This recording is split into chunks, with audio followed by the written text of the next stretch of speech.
Hi, I'm Logan Butel. I was in charge for the marketing for the adaptables. We used many different appeals for our ad campaign.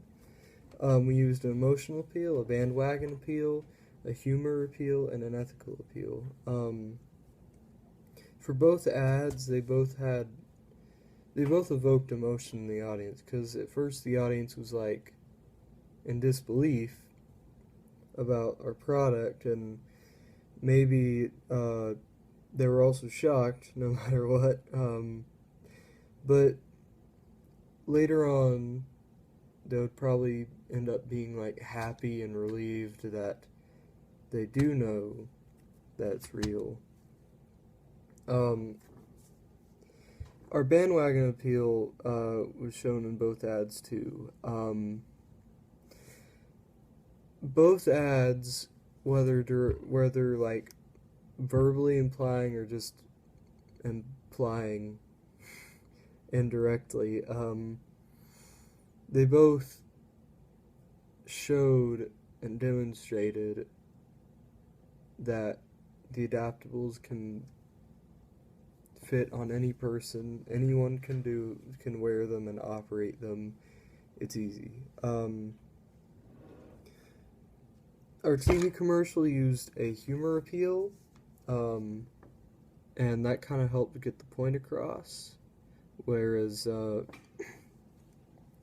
our print ad used an ethical appeal, where it had interviews with people who were talking about the product, and like how they didn't know it would work at first, and then they were shocked and relieved, and yeah.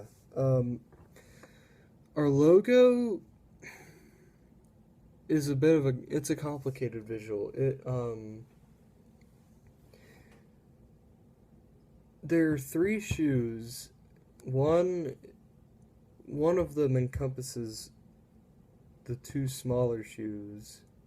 So the smallest shoe is like a dress shoe with laces like Converse and like a heel, like a high heel.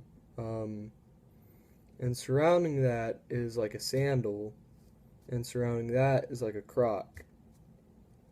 And it's a colorful visual too. I think it really shows an ethical appeal in that it shows all three functions of the product. It shows how it can change size. It shows how it can change color and how it can change style. It's kind of a thing, like, kids will like the visual. They won't be able to understand it, but adults will. For the slogan, all sizes, all shapes, all styles, no exceptions. It works in the same way that our logo does, whereas it's an ethical appeal in that it shows a lot of the functions. Here it doesn't show all of the functions, it just shows the style and size functions, but it still demonstrates the functions, and contrary to the logo, it really is easy to understand by anyone, even kids. Now let's talk about the print ad. The print ad will run in Cosmopolitan magazine for 11 months. We're going to skip January because in January it's the month after Christmas and no one really wants to shop in January. In February, that's where people start shopping again.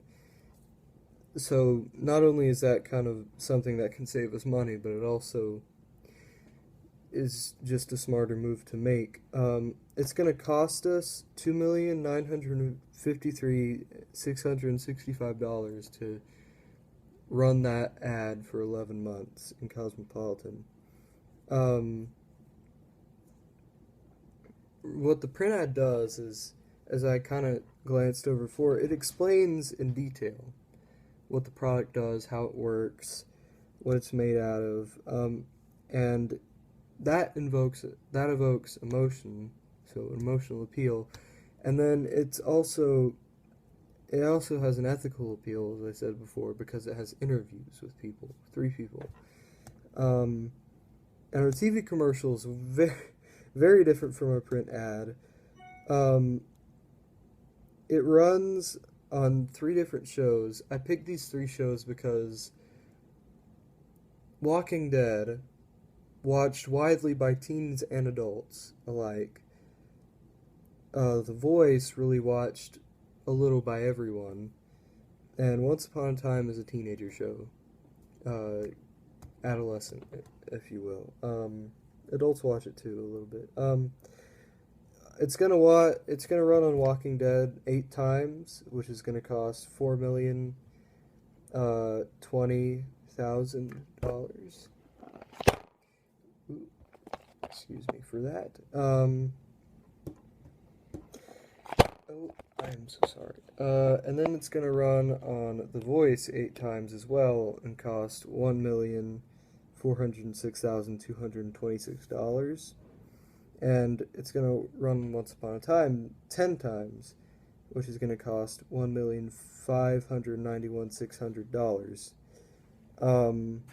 So adding all of that up plus the print ad is gonna cost 9,971,491 total. I really just kind of picked the amount of times that the ad will run on these TV shows just because of budget constraints, and but I did think that these shows would be really good to run the ad on. So yes, that is an explanation of my ad campaign. Thank you.